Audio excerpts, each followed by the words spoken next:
আদালতের রায়ে সরকারি চাকরিতে কোটা পদ্ধতি পুনর্বহালের সিদ্ধান্তের প্রেক্ষিতে আবারও মাঠে নেমেছেন চাকরি প্রত্যাশীরা। তাদের দাবি, এই ব্যবস্থার ফলে সাধারণ শিক্ষার্থীরা বৈষম্যের শিকার হবেন।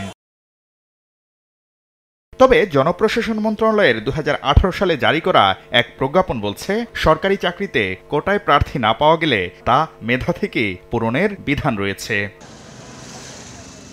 2018 সালের আগে 3টি বিসিএসে কোটা বিদ্যমান থাকলেও সেখান থেকে প্রয়োজনীয় সংখ্যক প্রার্থী না পাওয়ায় সে পদগুলো পূরণ করা হয়েছে মেধা তালিকা থেকে। 33তম বিসিএসে এই ব্যবস্থার কারণে 77.40% প্রার্থী মেধার ভিত্তিতে নিয়োগ পেয়েছেন। 35তম বিসিএসে 67.49% এবং 36তম বিসিএসে 70.38% মেধার ভিত্তিতে নিয়োগ পেয়েছেন।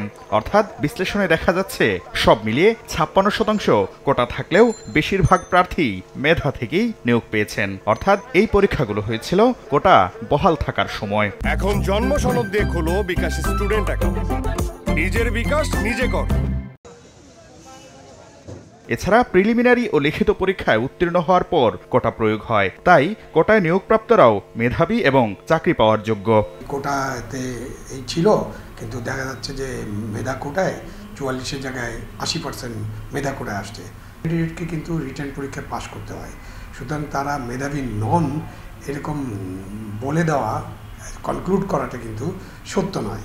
এখন মেধার মাপকাঠিতে তারা হয়তো 0.001% কম নাম্বার পেয়েছেন, এই জন্য তারা পিছনে আছেন, এটা নিয়ে আমরা আর্গুমেন্ট করতে পারি। শিক্ষাবিদরা বলছেন, অনগ্রসর জনগোষ্ঠীকে সমাজের মূল প্রবাহে অন্তর্ভুক্ত করতে কোটা জরুরি। তবে সময়ের ব্যবধানে কোটার শতাংশ বা পরিমাণ কমানো বা সংস্কার করা যেতে পারে।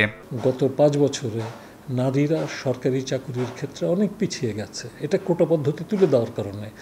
আদিবাসীরা কিন্তু কিংবা প্রতিবন্ধীরা চাকরির ক্ষেত্রে কোথাও নাই গত 5 বছরে, কারণ তাদের সুবিধাটা প্রত্যাহার করা হয়েছিল। কাজে এটাকে অবশ্যই পুনঃপ্রবর্তন করা দরকার। এছাড়া কোটা সংস্কার সংক্রান্ত বিষয়ে অংশীজন ও বিশেষজ্ঞদের নিয়ে কমিটি গঠন করে বিদ্যমান জটিলতা সমাধানের পরামর্শ দিয়েছেন সংশ্লিষ্টরা। জেলার জন্য কোটা দরকার কিনা। শাকির আহমেদ, সময় সংবাদ, ঢাকা।